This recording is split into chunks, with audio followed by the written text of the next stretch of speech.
ওমানকে ব্যবহার করে মধ্যপ্রাচ্যে প্রবেশের পায়তারা ভারতে। ওমানের সঙ্গে চুক্তি হলে তেল বাণিজ্যের সুযোগ পাবে ভারত, যেটি অনেক দেশের আপত্তি। মধ্যপ্রাচ্যে প্রবেশ করতে চায় ভারত, আর সে লক্ষ্যে এবার একটি মুসলিম দেশকে টার্গেট করেছে তারা। ওমানের সঙ্গে চুক্তির মাধ্যমে তেল বাণিজ্যে প্রবেশের দ্বারপ্রান্তে রয়েছে।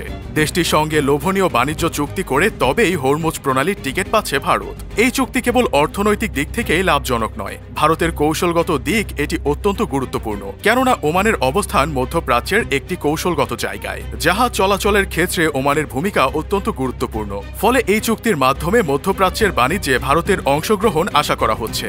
যদিও ভারত ও ওমানের মধ্যে বর্তমান বাণিজ্যের পরিমাণ মাত্র 13 বিলিয়ন মার্কিন ডলারেরও কম, তবে ওমানের ভৌগোলিক অবস্থানের কারণে এই দেশটি ভারতের জন্য অনেক গুরুত্বপূর্ণ। ওমানের অবস্থান হরমুজ সাগরের কাছে, যা বিশ্বের জাহাজ চলাচলের প্রধান একটি পথ, যেটিকে মূলত মূল টার্গেট বানিয়েছে ভারত। এছাড়াও মধ্যপ্রাচ্যে চলমান উত্তেজনাপূর্ণ পরিস্থিতিও এই চুক্তিকে আরও গুরুত্বপূর্ণ করে তুলছে।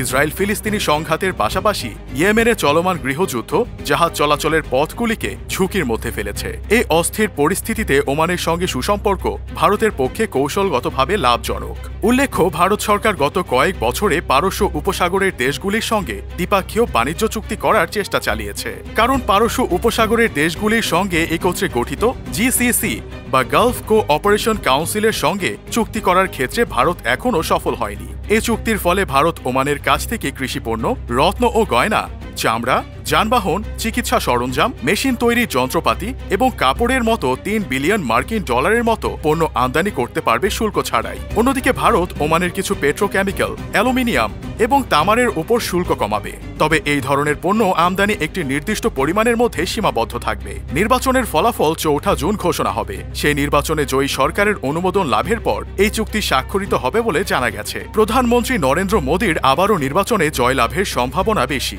ফলে এই চুক্তি স্বাক্ষরিত হয়ে যাওয়ারই কথা। মধ্যপ্রাচ্যে ভারতের এখন রমরমা অবস্থা।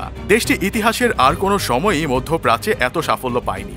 সম্পূর্ণ বিপরীত শিবিরে থাকা ইসরায়েল, ইরান ও উপসাগরীয় রাজতান্ত্রিক দেশসহ মধ্যপ্রাচ্যের সব প্রধান শক্তির সাথে ঘনিষ্ঠ সম্পর্ক রেখে দেশটি এ অঞ্চলের ভূ রাজনৈতিক উত্থান পতন থেকে নিজেকে রক্ষা করতে সক্ষম হয়েছে। মধ্যপ্রাচ্যে মেরুকরণ বাড়তে থাকায় ভারতের জন্য ব্যাপক চ্যালেঞ্জ হয়ে দাঁড়িয়েছে, আর তাতে বড় ধরনের জটিলতায় পড়তে পারে ভারত। 1990-এর দশকের শুরু থেকে মধ্যপ্রাচ্য জুড়ে নানামুখী কৌশলগত অবস্থান গ্রহণ করে। 1990-91 সময়কালে কুয়েতের ইরাকি অভিযানের পর, মারাত্মক অর্থনৈতিক ক্ষতি ও কূটনৈতিক বিব্রতকর অবস্থার পর এবং এরপর শুরু হওয়া উপসাগরীয় যুদ্ধের প্রেক্ষাপটে ভারত সিদ্ধান্ত নেয় ইরাকের ওপর থেকে নির্ভরতা হ্রাস করতে এবং এই অঞ্চলে বৃহত্তর অংশীদারিত্ব সৃষ্টি করতে। সে অনুযায়ী তারা 1991 সালে ইসরায়েলের সাথে সম্পর্ক স্বাভাবিক করে। 1990-এর দশকে প্রেসিডেন্ট আকবর হাশেমি, রাফসানজানি ও মোহাম্মদ খাতেমির সময় ইরানের সাথে ঘনিষ্ঠ সম্পর্ক প্রতিষ্ঠা করে। 2003 সালে ইরাক যুদ্ধের পর উপসাগরীয় রাজতন্ত্রগুলোর সাথে সম্পর্ক জোরদার করে।